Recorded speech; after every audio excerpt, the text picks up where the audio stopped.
My boss walked by me one day and she said, "What are you going to do when you leave here?" And I'm like, oh crap. I'm thinking like, am I not supposed to be reading on the job? Did I just like lose my job? Like I'm thinking all these crazy thoughts going through my head. And she looked at me and she said, "You're not supposed to work at a place like this. You're supposed to go build a place like this." So I grew up in a small farm town, and every summer my dad would plant crops. And so when it would be time to start planting corn, normally that was the time where I would be, playing in my baseball game and for our like youth baseball team. And I remember this like really foundational moment where my dad told me, I was telling him like, "Hey, you probably don't have to worry about coming to my game today because there's a lot of upperclassmen that are like ahead of me, and I'm probably not going to end up playing that much. So you can stay home and plant. I'll probably just be riding the bench the entire time." And I remember this like key moment where my dad stopped me and he said, "Look at me. I make my own hours. I run my own business. And someday when you're older, you will also be able to do that. I have a flexible schedule and I control when I work and when I don't work. And someday you will too." And I remember how much of like a foundational moment that was for me as a young entrepreneur. I wouldn't even remember that until like way later in life. But I look back on that memory and be like, oh, wow, this is like my dad's setting the stage for like, what are the expectations for your life? This is the sort of life that you're going to live. And pretty crazy to see like all the different business ventures we're involved in today, because that's so true. Like we're obsessed about controlling our calendar and making sure that we have that freedom, because that's why we got into business in the first place. So as a small town farm kid from Nebraska, a lot of people would probably look at that as like, oh, well, you probably were just going to stay in your town for the rest of your life. Or, you probably don't have that big of dreams just because you didn't grow up in New York City or LA or something like that. Quite the opposite. I was raised in a family where we were encouraged to dream big. We were encouraged to like do all that we can do and become all who we could become. And with that in mind, my parents were like, you need to go get a college education. You got to go out and like basically bring that information back to the farm, bring all of that expertise and that experience back to the farm. So I go off to college, get a 4-year degree in mechanized systems management, which is basically like a fancy way of saying ag engineering without all of the super hard physics and calculus. And so that was kind of my background, because I had an agricultural background and I loved like math, systems, all of that stuff. And so from there, I left college with that degree and went to work for another company doing tech support. So I was, taking calls from farmers every single day, either getting yelled at because our technology wasn't working for them, or I was like walking them through step by step on how to overcome a problem.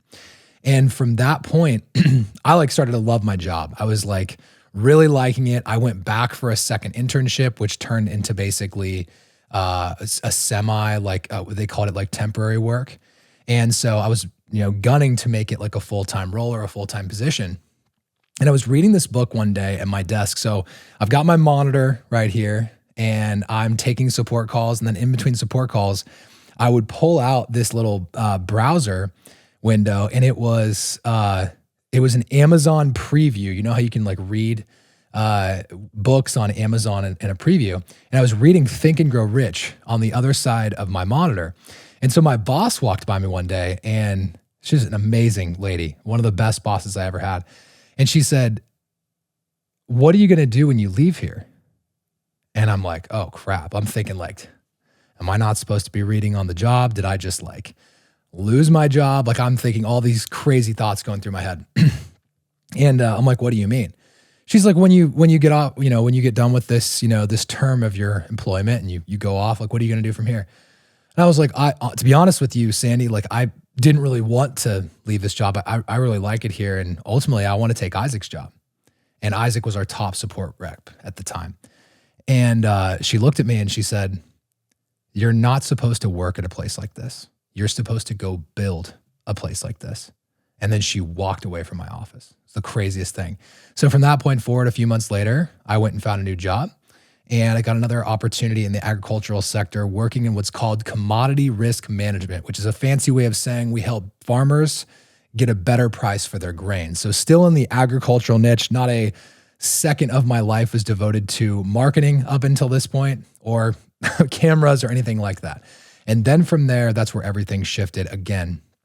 So I start working this job. I'm doing door-to-door sales, and I am terrible at it, like really, really bad. I'm going door to door, knocking on people's doors and like getting rejected, doors slammed in my face, dogs barking behind screen doors, everything you can imagine. And I'm driving around and I'm super bored. I'm in Western Nebraska. I'm driving around for 6 to 10 hours a day, and I'm listening to podcasts.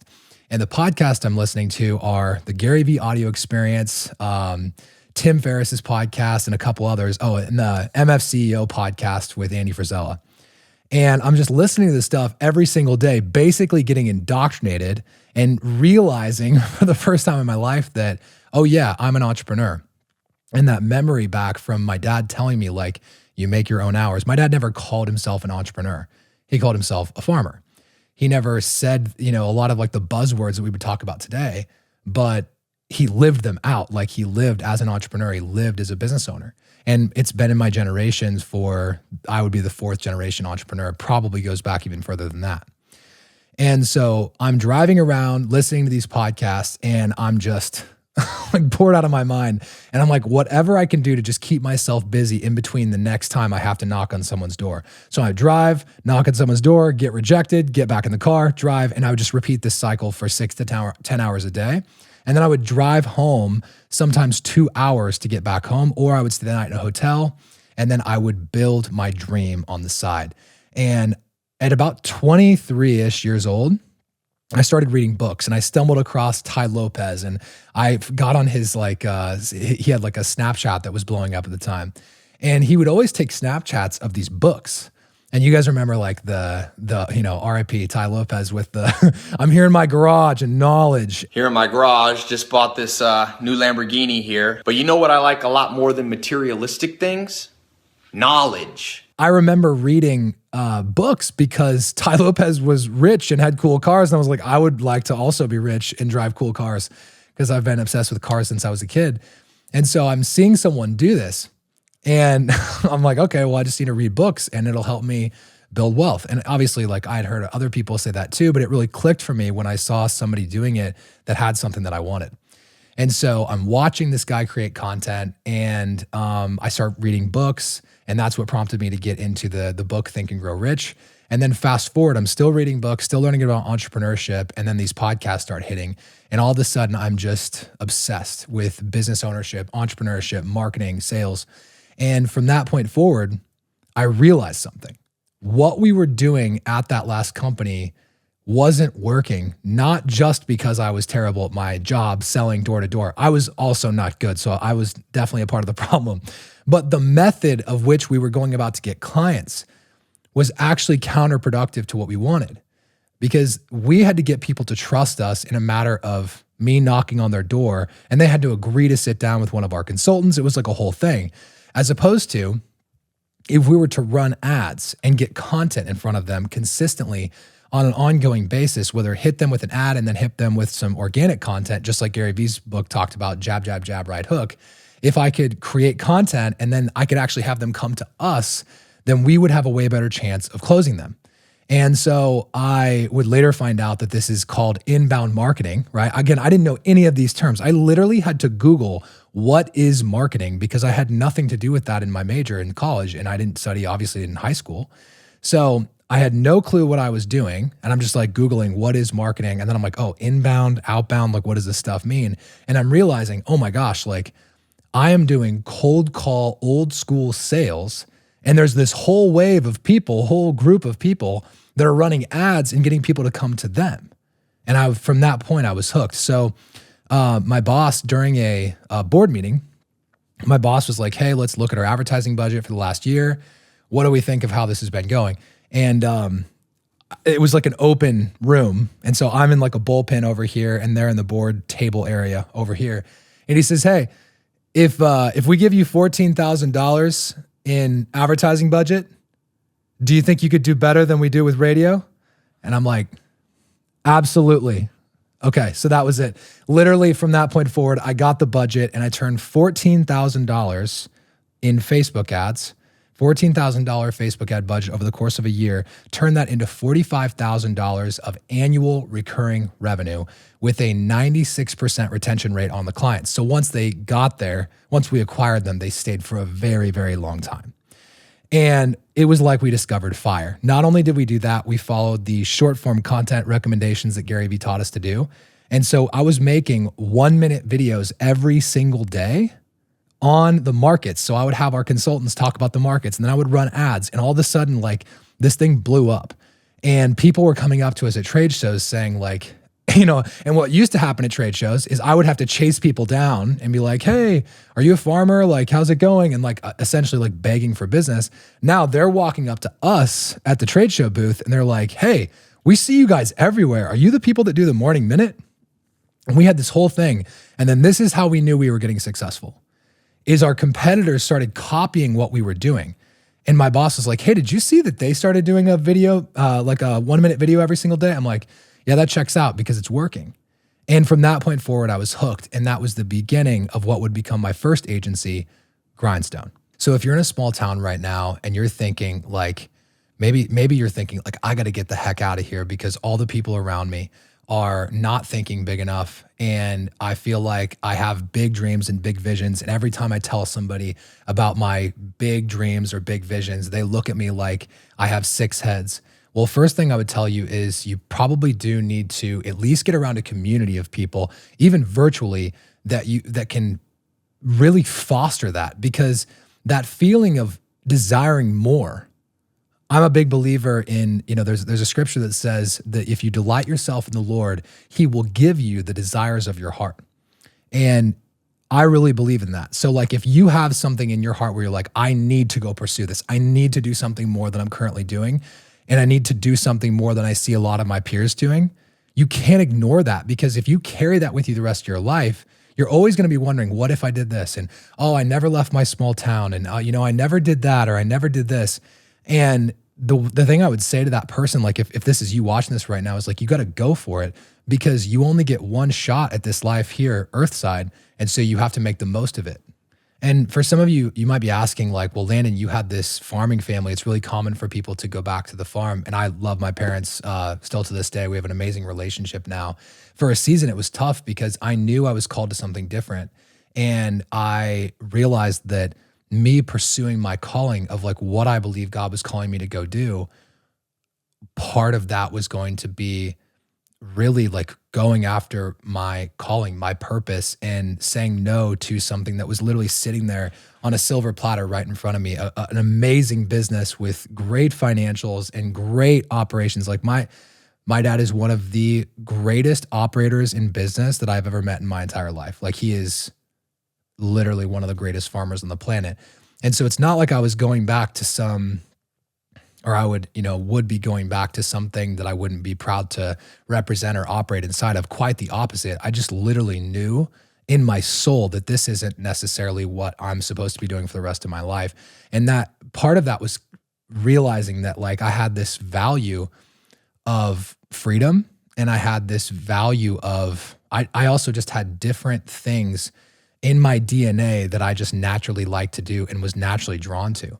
One of which would be communicating with people. And part of like the nature of farming is that you spend a lot of time alone. Like you spend a lot of time alone in the tractor, you spend a lot of time alone driving in between fields, you spend a lot of time alone fixing things. And obviously like my dad has a team and stuff, and not always alone 24/7. In fact, he has lots of time where they're together working on stuff. But I knew that if I was going to build something, that I just also had a feeling that it was going to be my own.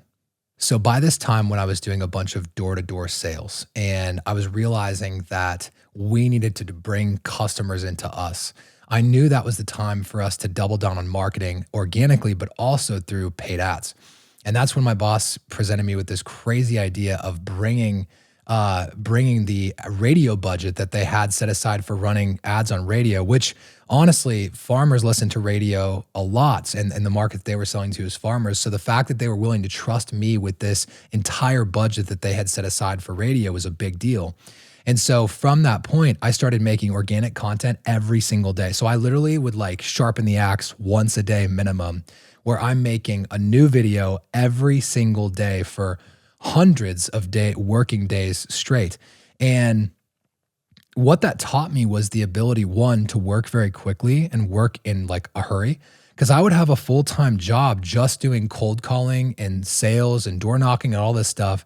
And then when I was back in the office, I would actually be filming a piece of content at, say, 1 o'clock, when I don't know what time the markets close exactly at this point, but 1, 2 o'clock. And then I would have that thing edited, ready to go like by that afternoon. So I'm like shooting, producing, launching, and I'm handling it from literally hitting record on the camera all the way to writing the caption for the actual post on Facebook, Instagram, Twitter, all these different places we were putting the content. So what this taught me was, one, how to get a lot of work done in a little bit of time, how to stay organized even during chaos, like even during like, hey, you have 10 different responsibilities over here, but you have to get this thing done today, and how to prioritize your work so that you never get behind. So as we're getting results for my boss, we turned this $14,000 budget into $45K of annual recurring revenue. I'm starting to see some results come in, and then my confidence in this is of course growing, and I'm going to trade shows and I'm meeting different businesses, and I'm thinking to myself, if I can do this here, this is like the hardest market in the world to sell to. If I can do this here, I can literally do this anywhere.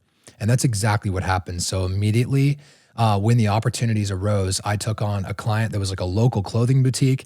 I took on a meal prep service that was like really popular at the time.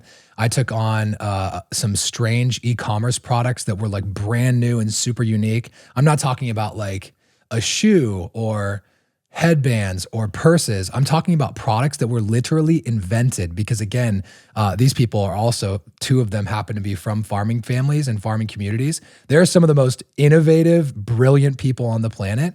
And to this day, both of those businesses are still successful. And so I had a wide variety of opportunities that I would eventually turn into retainer clients. So managing their social media, helping them run ads, and creating video content all together is something I've literally been doing since 2016. It's now 2026. And so I started off doing this just like on the side, working a full-time job. And then eventually it got to a point to where I was literally making more money on this little side hustle than I was in my full-time job with base and commission. So from there, I took the leap. In May of 2018, I finally made the jump and went full-time into entrepreneurship. I already had some clients on the side, and I knew that if I could just get a few more clients and keep the clients that I had, that everything was gonna be fine. And then reality sunk in. Within a matter of about a month or two, I had lost every single one of my retainer clients, not just because I wasn't doing good enough work or wasn't good enough. One of them actually went bankrupt. Another one, wasn't getting the results that they needed to see. So again, this is all like my fault. It's a matter though of, I didn't realize that people didn't automatically renew on a 12-month retainer. Pretty silly thought, but you're brand new into entrepreneurship and you just don't know what you don't know.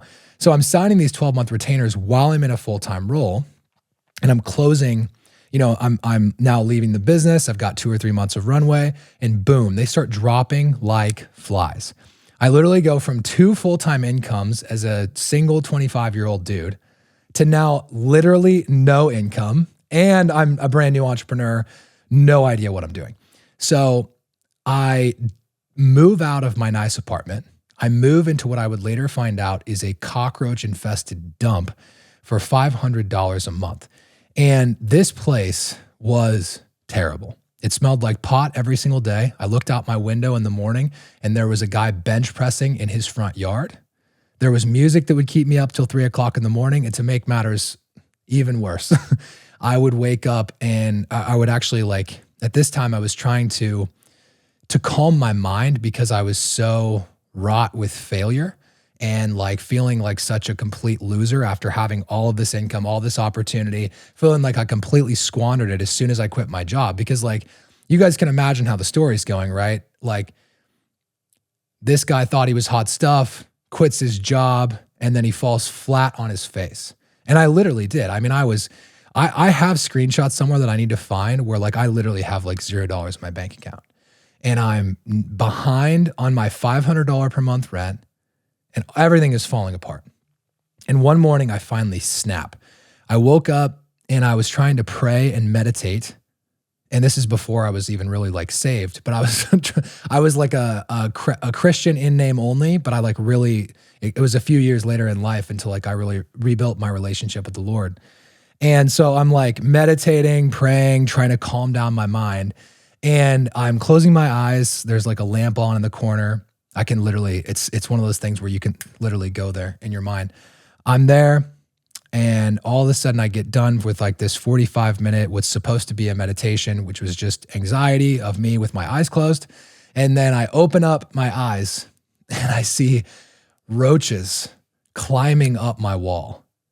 And I'm like, I gotta get out of here. I'm like already starting to freak out. I'm like, okay, I gotta go to the gym. I just gotta like ignore this and just keep moving forward. And then I go grab a piece of bread out of my bread bag above my fridge, and then I see more bugs inside of there. And it's one of those memories that's literally imprinted in your mind, like you can't unsee it. And then that's the final straw moment. I snap, I get in my car, I drive to a diner. I'm so angry, I'm so upset, and nearly in tears, I'm sitting there at this diner and I'm shaking. And I'm like, there's no way I'm going to stay here. Like I have to get out of this situation. Like there's gotta be a way out of this. And so I wrote down on a yellow notepad, I will never be here again. And like, I remember again, pre-saved Landon, I'm like writing curse words. I can like see them in my mind. I'm like writing curse words on this. I will never be in this blank place again. Cause I was so mad and I was so just like defeated. And I felt like a complete loser. And in a lot of senses, I was a complete loser. So I get done with this and I eat my food at the diner because I refuse to eat the roach infested food at my apartment, go to the gym, try and just like calm myself down. Finally, I get to work, and that truly was the rock bottom moment, one of the first rock bottom moments. And from there, we grew the business. And from that moment on, we went on to go from $100,000 in the first year after that moment.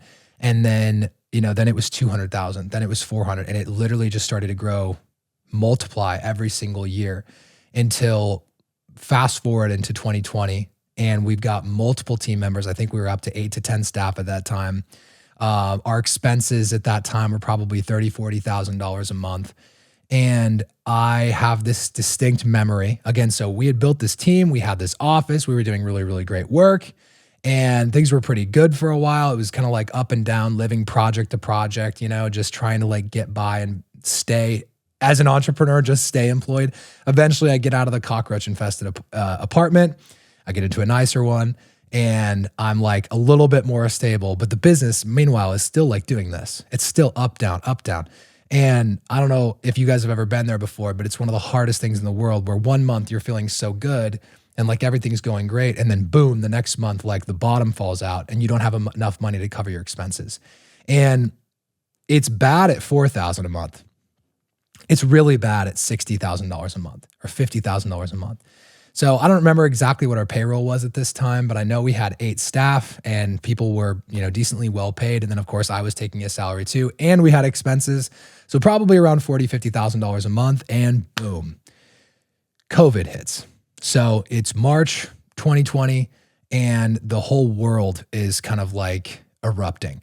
And just a few months before that, to make matters even worse, I remember distinctly, I think it was 2019, and it's December 2019, and I'm sitting, it's like the 23rd or 24th of December, right before Christmas, and I'm sitting on my couch, and I've got my spreadsheet pulled up, doing the math on my cash flow to figure out if I'm going to have enough money to cover payroll. And you imagine my horror when I look up and I'm like, oh crap, that payment didn't come in. That client canceled. That payment didn't come in. I'm literally going to be $3,000 short right before payroll hits the day before Christmas. And you've multiple team members, a lot of responsibility at this time. I'm in my late 20s. Again, complete child, don't know what I'm doing.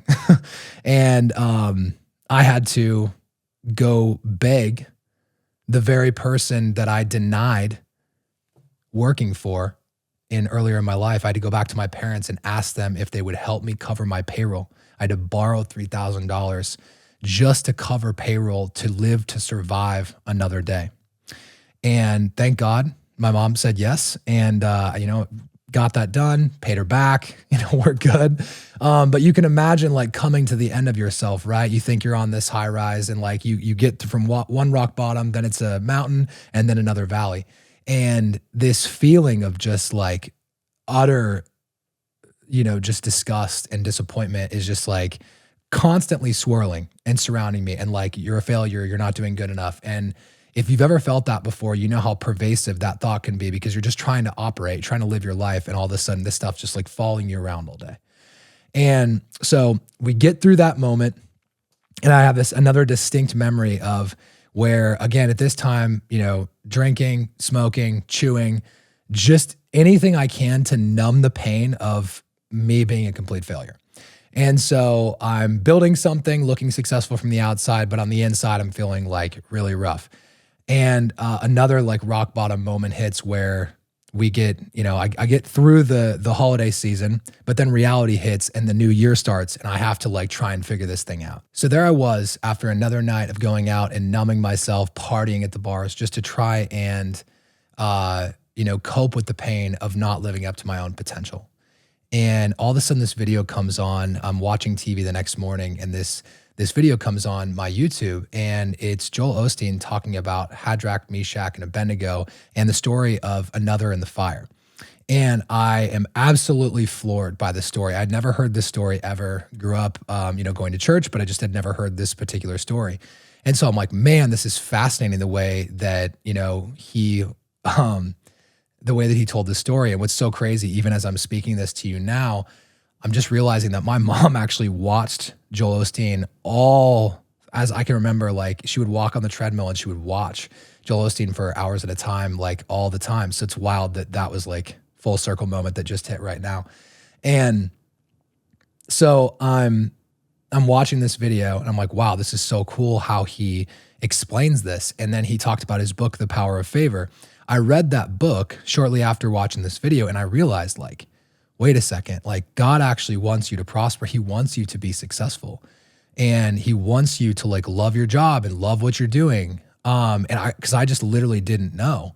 And so that book changed the trajectory of my life forever. And from that moment forward, I had a different view about having God inside of my business. Kid you not, I think it was like within like a week or so of reading that book, just like that, right around the time of the COVID news dropping about, the people on the cruise ship. And this is at the time where, if you guys remember this, where the people were afraid to touch their packages from Amazon because it was so like crazy at that time. So that's how like red alert everyone was for COVID. Right at that time, I ended up closing 3 retainer contracts that took us from being in a cash flow deficit every single month to actually being cash flow positive just from those contracts. So just like that, I step 1 foot closer to the Lord and I realize, and like I see God invading my business and I start the process of laying my business down at God's feet and everything starts to change. And for you that's watching this, maybe you've had experiences like this too, where you feel like an imposter. You're living in, your equivalent of the cockroach infested apartment, trying to sell to businesses in these beautiful offices. I remember this feeling walking out of my dumpy apartment, getting into my truck that was, like a little bit older and driving to these nice offices and thinking like, man, I'm going to sell these guys on this dream, on this vision.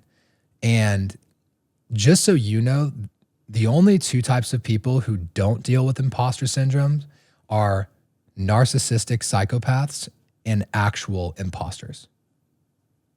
Because the truth is that if you have high standards of excellence and you have high values of integrity, of taking care of people and doing excellent work and really just like doing everything you can to help somebody get a result, and you're not at the skill level where that's actually possible for you yet, that delta, that gap is literally what creates imposter syndrome, because you don't feel like you necessarily have the ability to do it because you don't have the reps to actually do it.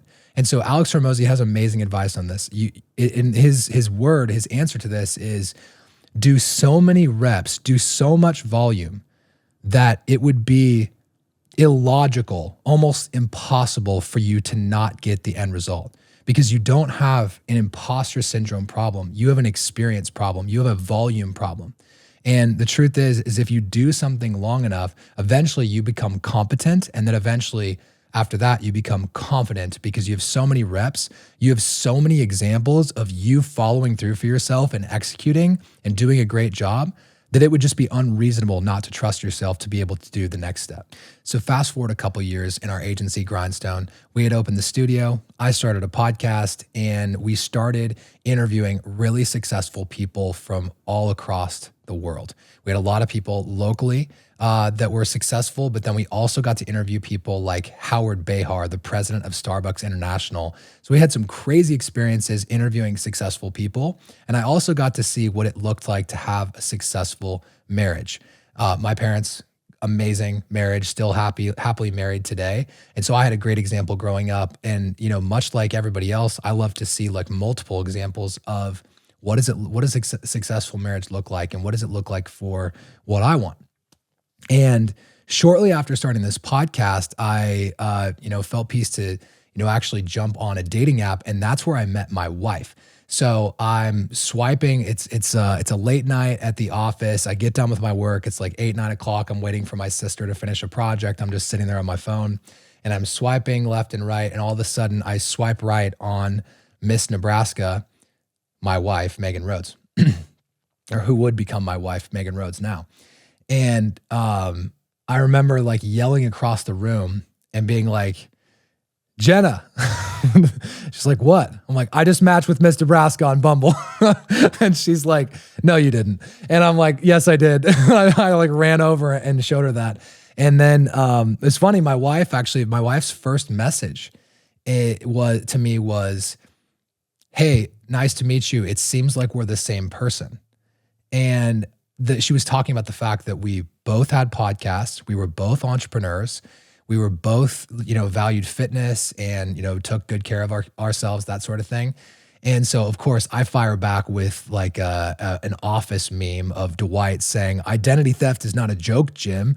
It was like a do or die moment. It was either going to work or not work at all. And then I would never talk to her again. So fortunately, it was the latter.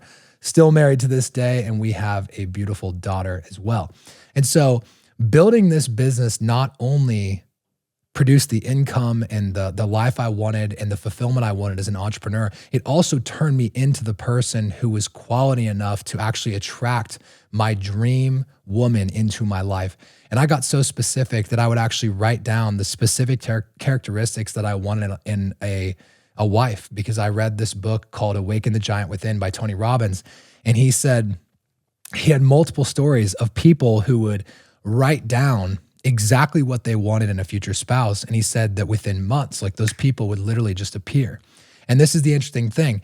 If you had all these values of like, oh, you want them to look like this and you want them to have this kind of education, or you want them to have this, body type or this physique or something like that. Well, the interesting thing about that is that holds you to the same standard. So you have to deal with the incongruence of where you are today and become the person who would be worthy of attracting that person into your life.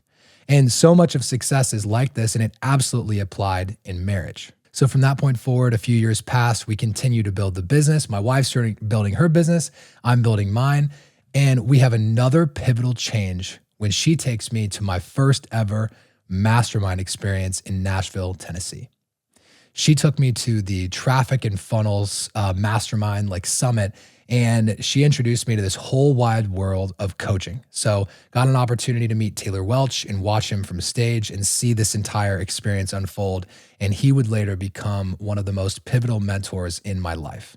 So as my wife and I are continuing to build our businesses, we decided to take this mountaintop experience of a trip to the Holy Land in Israel, get to walk the same place where Jesus walked, get to see all the stories of the Bible unfold in front of our hands. It was the most incredible experience of my life. My faith 10x after I got to see all this stuff.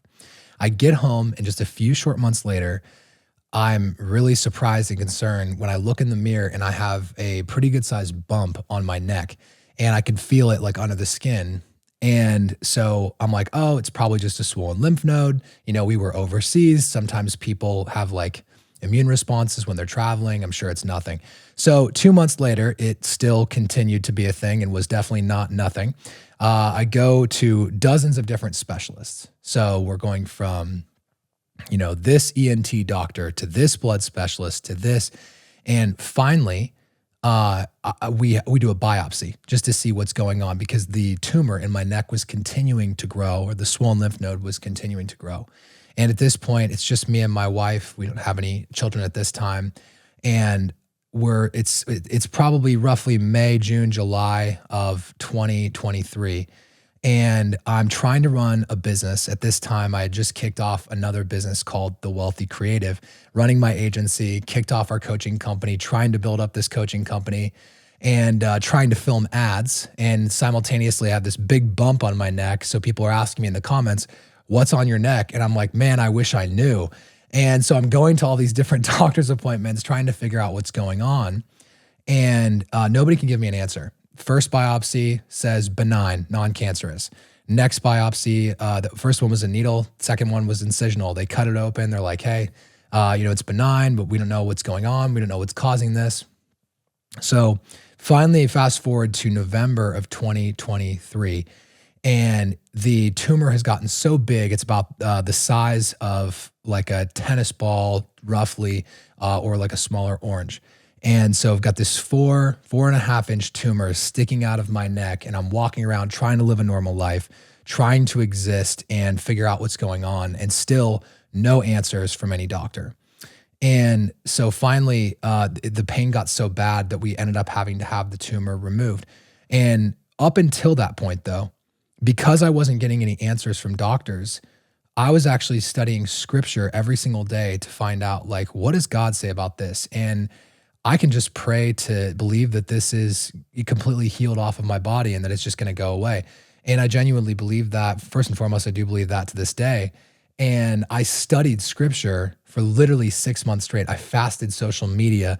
I went and met people who were healed supernaturally of stage 4 prostate cancer, another girl who had a 13-pound tumor in her stomach that disappeared supernaturally overnight. And I'd studied these stories and I became obsessed with learning, how do I receive healing? Because I see that this is a promise in the Bible. I know that Isaiah 53 verse 4 says, by his stripes we are healed. Why am I not healed? So I go on this like journey of like studying the Bible for months and studying healing testimonies for months. All the while, I'm still trying to build a company, keep the agency going, building a coaching program, and also dealing with this health issue, newly married, and just not exactly what was on my bingo card for, just a few years after being married. And so, or just 1 year after being married, I should say. So fast forward to November of 2023, and the pain is so bad. It's, the pain was like shooting up my neck and causing me to not be able to sleep at night. And finally, I'm just like, I feel like we need to get this thing removed. So we talk to the doctors. Doctors are super concerned. They're like, hey, you have a 1 in 3 chance of your face going numb on the left side. You have or 1 in 5 chance of that. You have a 1 in 3 chance of never lifting your arm above your shoulder ever again. Like, there's a lot of things that could go wrong with this because the tumor is so embedded deeply into your neck, and everything down the left side of your body could be affected by it. And so at this time, you have to imagine, like, I've been studying healing, believing God that I would wake up and this thing was just going to disappear or fall off, or like disappear and dissolve inside of my body. Like, cause I had literally seen examples of people doing this and people having this happen to them. And I had the faith for it 100%. It got to a point to where I would literally like wake up and recite scriptures instead of looking in the mirror in the morning. I would wake up and literally just read scriptures over myself every single morning when I would wake up. And then I would just speak life over this thing. And we did all of the things that we need to do. And finally it ended up being something to where like, it was just so uncomfortable. I just needed to get it removed. And then fast forward, I'm like, thank God it's done. It's benign. We're good. And so we're walking into this appointment for them to kind of give us the results of like, hey, we biopsied the entire mass now. We can give you updated results on what was going on. So we're going to this appointment thinking everything's cool because everything was benign up until this point, which means non-cancerous. And so I walk in and the doctor's like, hey, we've got some really bad news. Not only do you have one type of aggressively spreading blood cancer, but you actually have two. And one of them likes to spread instantly, and the other one likes to go all throughout the body. So it was like a Molotov cocktail of the two worst type of cancers that you could possibly have. And from that moment, I had been praying and like believing God to receive healing from literally like April of 2023 up until like December of that year. And so my faith was at like an all-time like high. I knew that this is not going to kill me. I knew that this is not going to beat me.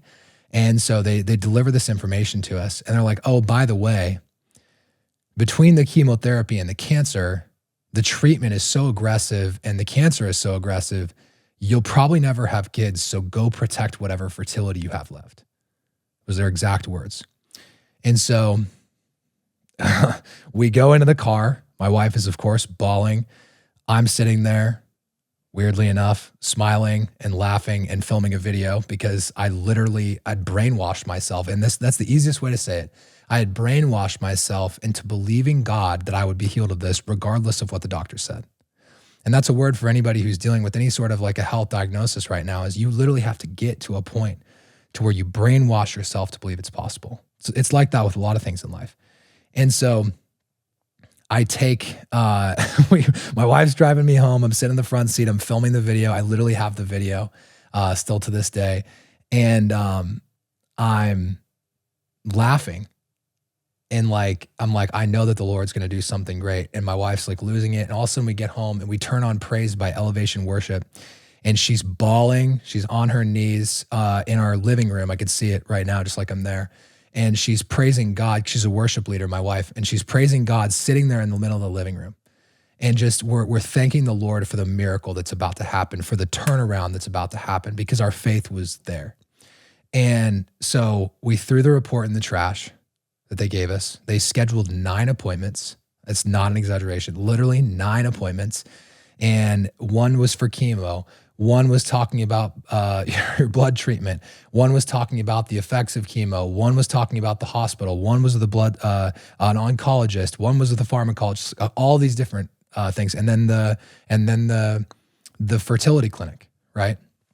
So all of these different meetings are booked, and my wife and I have zero peace about proceeding forward with treatment whatsoever because I had literally just gotten 2 non-cancerous diagnoses previously before. So I'm like, you know what? If the Lord sustained me this far, he'll sustain me another few months. We're not doing anything until we have peace. So we cancel the appointments, we do nothing, and then we wait. And we live our life completely normal as if nothing is going on.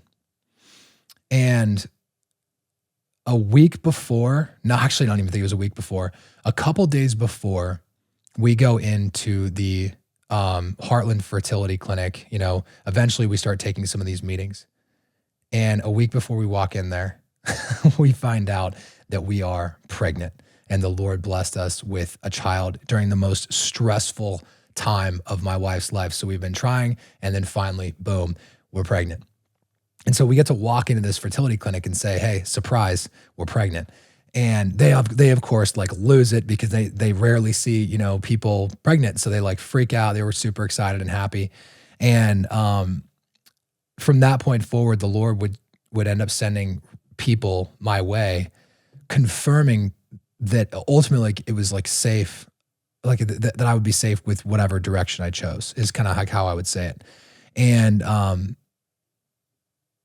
I don't believe that the Lord needs chemotherapy to heal people. Clearly that is true. He can just supernaturally heal people in an instant. But I think that it's also biblical that people were healed through medicine in the Bible as well. And so I'm sitting here knowing this, looking at the odds, looking at, you know, listening to what the doctors are saying, and then listening to the Holy Spirit for guidance. And that was like the guiding light. I fasted for 21 days, did a 6 a.m. to 6 p.m. fast for 21 days to make sure I was making the right decision about moving forward from this. So I'm fasting, and I'm finally get to the end of the fast, and I have complete peace about whichever direction forward. And then randomly, I was in a house church in a basement, and this guy walks downstairs, and he said, "What happened to your neck?" This is fresh after surgery. He says, "What happened to your neck?" And I said, I just got a tumor taken out of it. And he literally calls out, this is not from the same hospital, not even the same health system. This is a completely different part of town, different health system. And he literally says, "Oh, okay. Are you going to do the XYZ treatment? Because if so, you're totally going to crush it." And he names off the specific treatment, the acronym of the treatment. And I'm like, I thought about it. Or I'm considering right now, I'm like finishing a fast to make a decision. He's like, "If so, you're absolutely going to crush it." And this just happened to be a neck surgeon that happened to know the exact thing for my situation. And then there was 2 other confirmations that the Lord gave me that, like, regardless of the way you choose, it's going to be safe. And so I ended up proceeding forward with treatment. And I would go into another season of life where, again, completely like out of control and trusting the Lord with my business, with my life. And that's where everything changed again. So fast forward a couple weeks, we end up having peace to proceed forward with chemotherapy. And ever since I get into the hospital, it's literally just miracle after miracle. The morning before I start, or the evening before I started chemotherapy, a friend of mine came to town. His name's Holden. And Holden just wanted to, hang out a little bit. He was in town from Chicago, wanted to hang out for a little bit before I ended up going into treatment. And just as he's leaving, he's about to like get in his car and drive home. He shoots me this text and he says, "Hey, I don't know what this means, but I think this is pretty relevant for you. The Lord told me to tell you Exodus 14:14. And I'm like, "Cool, let's read it." So I pull it open on my Bible app and it says, "The Lord will fight your battle. You need only to keep silent and remain calm." And so pretty good scripture to get from a friend walking into treatment. I'm like, all right, this is great. So I start up, I get to my first round of treatment. And again, I'm forewarned by all these doctors, all these nurses simultaneously that this is some of the most harsh, aggressive treatment that you can do. It's hospitalized for 5 days and 5 nights. Like I am chained essentially to a bed with my chemotherapy pumping 24/7, 5 days, 5 nights, and then 16 days off. 5 days, 5 nights, 16 days off over the course of 6 months. And so I'm in round 1, I have no idea what I'm about to experience. No chemo's ever gone through my body before. So I'm just about to get started. And you have what's called a chemo nurse. You have normal nurses and then you have chemo nurses. Chemo nurses have to be specially trained. They have to put on not hazmat suits, but essentially like full frontal like face guards and all these different like protections to protect their skin from the chemotherapy because it's so toxic and so terrible for you. If it would get on you, it would be very bad. In fact, they told me one of the reasons I couldn't take my chemo cart and go outside or go down into the lobby without assistance is because if I fell, I would trigger I would trigger a hospital-wide warning, and they would have to evacuate several layers of the hospital if this got exposed into the open air. And that is what was going through my body.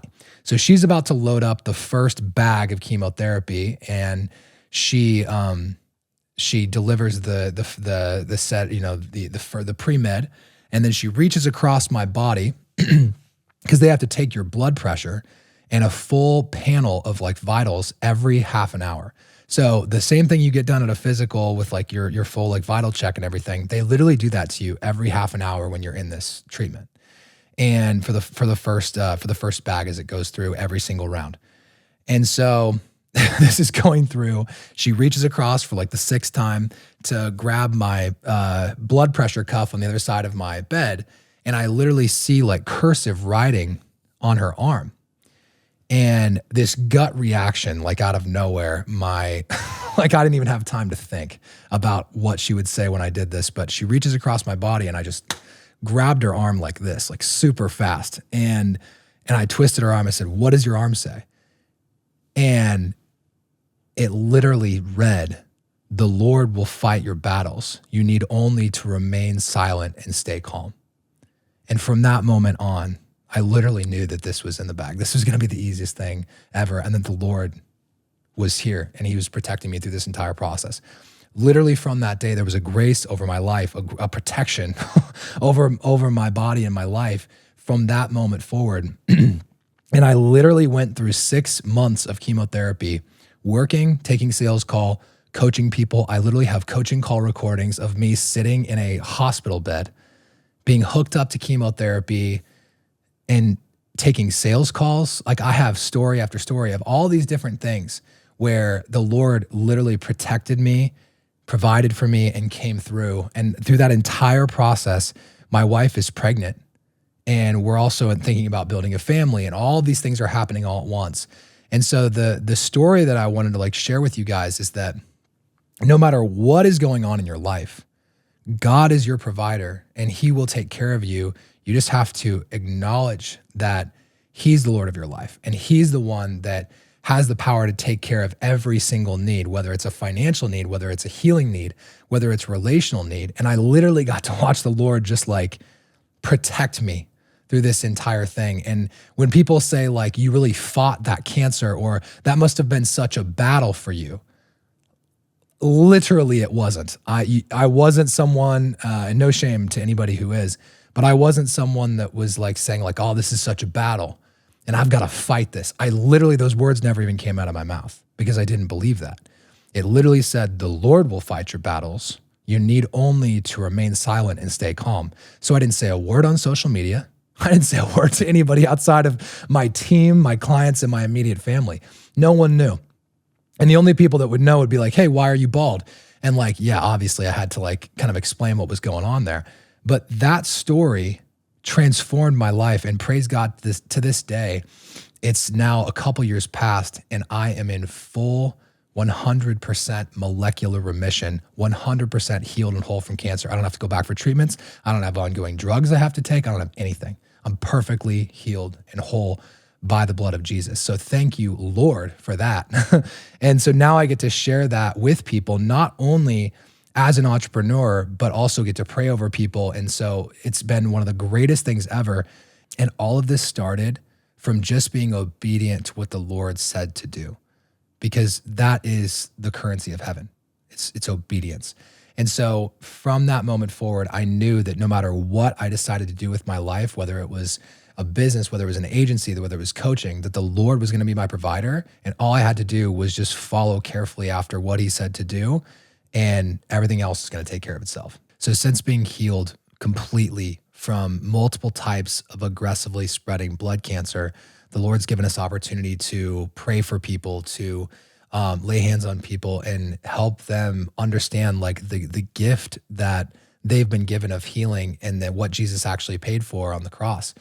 And one of the craziest stories that we've been able to share, or that I've been able to share with people, is the story of Alex. So there's this 14-year-old boy who was diagnosed with a brain tumor, aggressively spreading brain tumor. And a friend of mine had us over for dinner one night. And when we got done with dinner, he said, hey, my cousin Alex really needs prayer. And I know that you have big faith for healing, specifically from cancer, because of what you walk through with the Lord. And I would love if we could pray for him. This is wild.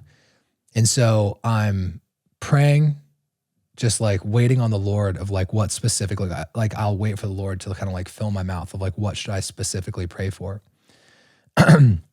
And I keep getting this vision in my mind, just clear as day, of a red handkerchief. And the wildest thing happened next. So I say to my buddy, I'm hey, this is really weird, but do you have a red handkerchief around your house somewhere?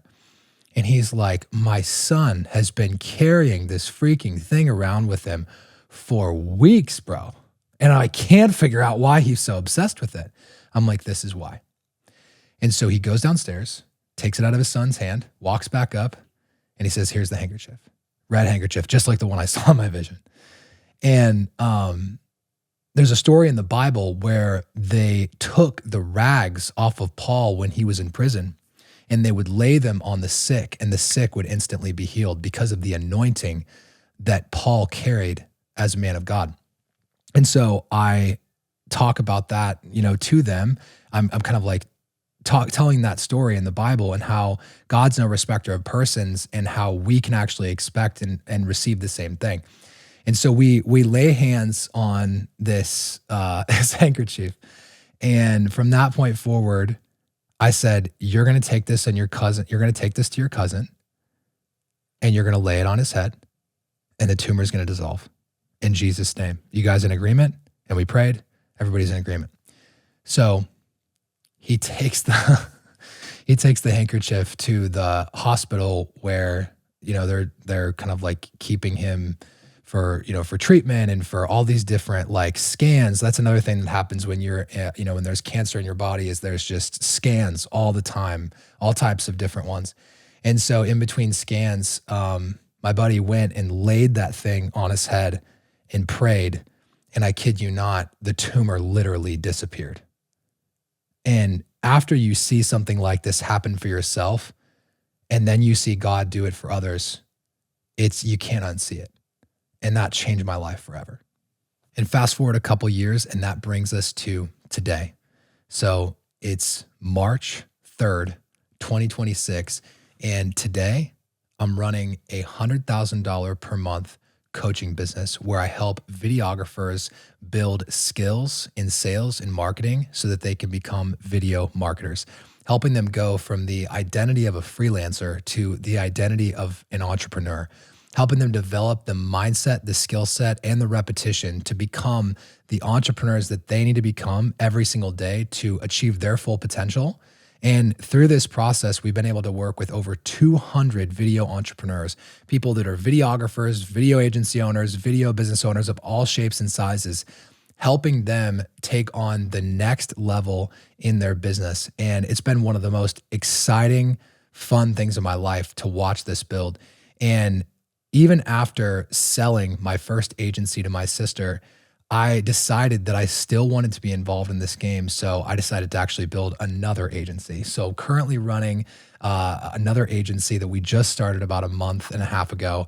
And so I get to be a practitioner in the weeds every single day building this thing and helping people do the very same thing that I love to do, which is running a video marketing agency, getting results for people with a combination of video and ads, which is so crazy because you look back at my story and I've literally been doing this for 10 years, which is crazy. You get 10 years down the line of anything, you're like, I haven't been doing it that long.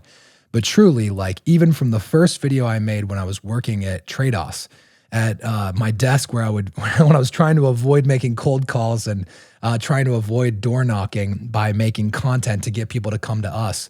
Now I get to help people use content and ads to scale their companies, and then even teach other creatives how they can help businesses, local service companies all across the United States do the same for their companies. So it's an incredible ride. Today I get to spend a lot of my time coaching, consulting video agency owners. We've got people that are, early in the game all the way to people who are doing $230,000 per month in revenue. And it is the funnest thing in the world to me to be able to watch people help them grow to their next level of success. Now, through this process of becoming a seven-figure entrepreneur myself, I've realized how much I love not only coaching people who are on their way up to that point, but people at the seven-figure level who are looking to go to 8 figures. And I've worked with a ton of different businesses to help, and specifically the entrepreneurs behind the businesses, to max out the 7 F's in their life of faith, family, finance, fitness, friends, fun, and future. All the things that actually matter in your life. It's not just business. There's all these different things in your life that make you a whole and complete person. And, success without fulfillment isn't real success in my eyes. Like you can have achievement and you can have fulfillment, but if you're missing one or the other, like Tony Robbins says, like you haven't really won. And so helping people build wealth, whether it's a creative at our consulting company, The Wealthy Creative, or it's a 7-figure business owner who just wants to scale up and have an amazing life and build a great family with great values and freedom and having a huge impact on the kingdom, that's what I get to do every single day. And literally I'm living my dream. And if this video impacted you today, do me a favor and just share this with just one person. Who's that one person in your life that you know needs to hear this today? That person that they're going through a tough time and they want to see someone come out the other side, or they want to know that there's a hope and a future for their life. If you're thinking of that person probably right now, even as I say this, and I want you to just do something, click share, copy, and then send them a text with this in there. Let them know that they're not alone, that you're in their corner, and that they're going to make it too.